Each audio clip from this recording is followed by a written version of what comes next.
The Blood Angels. Who were they before their prime arc? Undead, brain-eating, blood-drinking dregs who risked becoming darker than the monster they fought. You should join me to find out more, so welcome friends to another 40k video. The legion that would become the Blood Angels from early on were given unsightly tasks. Rather than being blooded alongside the Thunder Warriors like their brother Proto-Legions, for the Master of Mankind, the Blood Angels were Ravagers, a uncontrolled weapon unleashed and could not after be controlled. They were wild beasts of the battlefield. At this stage, the Astartes were at an early stage in their development, and so as a reflection of this, their numbers were small, and they would be deployed by the Emperor as merely a vanguard to a larger force of the Unification Army.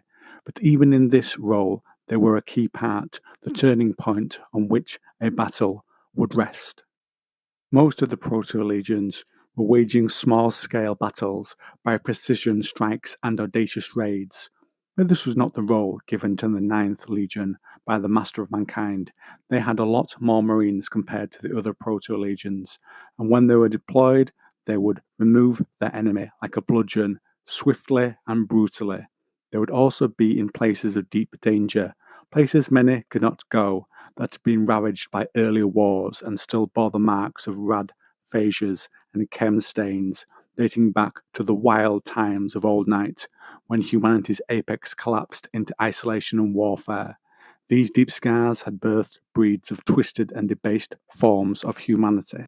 They held off the mutants in these wastelands, whilst elsewhere the Emperor led his great conquest of terror.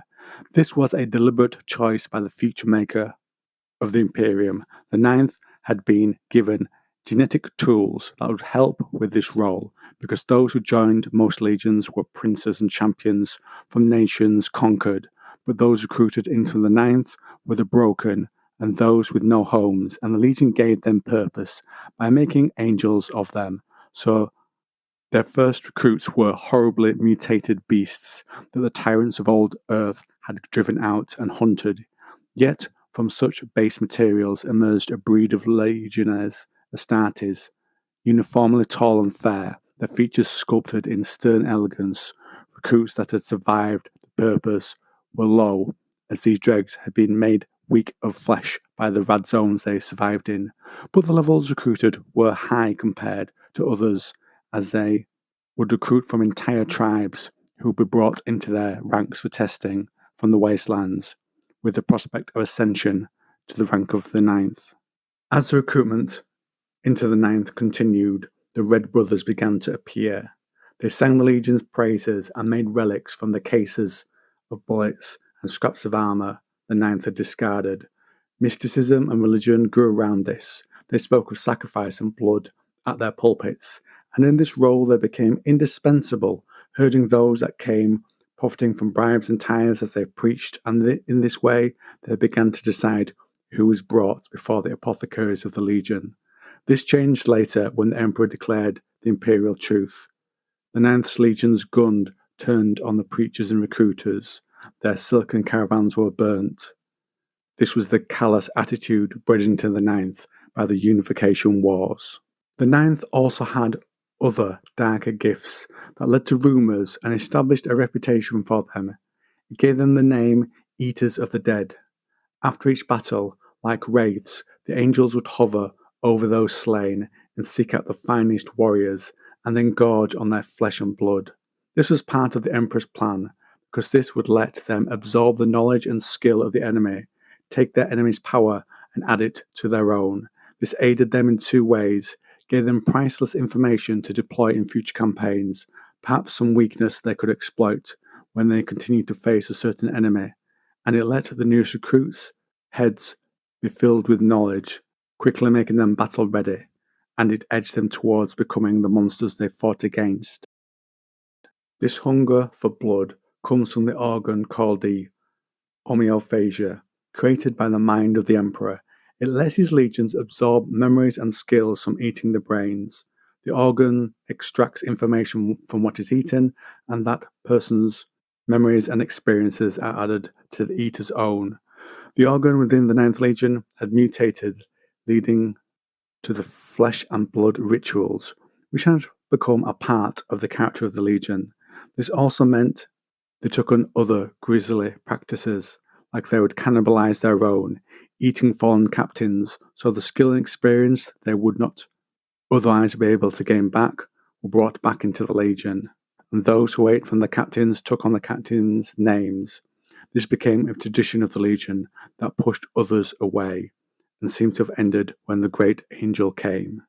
As the War of Unification spread out into the Sol system, the Angels fought not on the Jovian moons and resource-rich worlds of the inner planets, but instead its flag was planted among the artificial moons of baleful Neptune, whose labyrinthian tunnels and dark halls were the lair of Xenos raiders and the last debased human colonists of that far-flung outpost, and this gained time for the Emperor in other places to add the shipyards of Saturn to his arsenal and gain the allegiance of Mars, and this was done whilst Angels held back raiders and mutants. During this fighting, 12,000 Angels and veterans to boot disappeared on the moons of Neptune. They were lost for a time, and when the Emperor found them, they were more than corpses. In fact, the Marines had thrived. They had lost and replaced many of their number with dregs from Neptune, rising from the ashes. The Legion at this time would fight at close quarters, dressed in their armour, with many charnel images to unsettle their latest foes. And further bloody rituals would become part of how they fight, ripping to pieces the enemy, then feasting and indulging themselves, in order to break the will of the enemy and release panic into them. Malcador the Sigillite noted them as the Revenant Legion. They were brave, but lacked the popularity of other Legiones Astartes. They were grouped with other less favourable soldiers, such as the Warhounds. You see, Horus had found his own disposable weapon, and they forged a kinship, and despite all who saw them with ill favour, the Ninth forged the foundations on which the other legions helped stabilize and build the Imperium. Though little was set in place to memorialize them in song, they held to this duty with grim pride, and so their path was set, and they slipped further into isolation. The Ninth Legion's ranks filled with charnel cults and prophets. The Ninth reached a new low when they were sanctioned by Rogel Dawn because they killed and ate prisoners on the walls of a fortress at the siege of Yarant. This was to demoralize those inside and gain tactical intelligence. The Imperial Army also made complaint when mortally wounded soldiers were drained and left to the mercy of their enemy. But the Ninth fought on in small, isolated companies. Each would be distinct from the rest, with its own red cults. There was a reluctance, due to their reputations, to give the Ninth better arms by the Divisio Militaris, so they dug deeper into the macabre to keep winning, and so balanced on a knife's edge as the Great Crusade went on, and the golden age the Emperor envisioned came closer. Their position, their existence was in question. They would be a burden in the new age of light. And it was around this time someone was found who would change their course, the great angel, on a world called Baal, where Sanguinius had brought a bloody peace. And with his prescience, he knew the Emperor would be coming, and when he did, he joined his father in the Great Crusade. His legion was then summoned and would take 2 years and 4 months to gather. So sons and fathers met on a storm-racked world, an army of grim killers with the faces of angels assembled. They saw their father's great wings unfolding. His face was reflected in their own, and he kneeled before them and offered them his allegiance. And with this he won their devotion. From here he leads them in their first campaign under him, and gives of his blood. And there he saw his sons fight. The abhuman hordes of Tagar and their bestial thralls fell before the Ninth Legion like wheat before a scythe. Sanguinius himself claimed the pelt of a dire Carnodon as a trophy of battle and a symbol of the pact he had formed with his sons. After the great angel, Sanguinius saw many futures, and in one his sons, would be twisted and become monsters.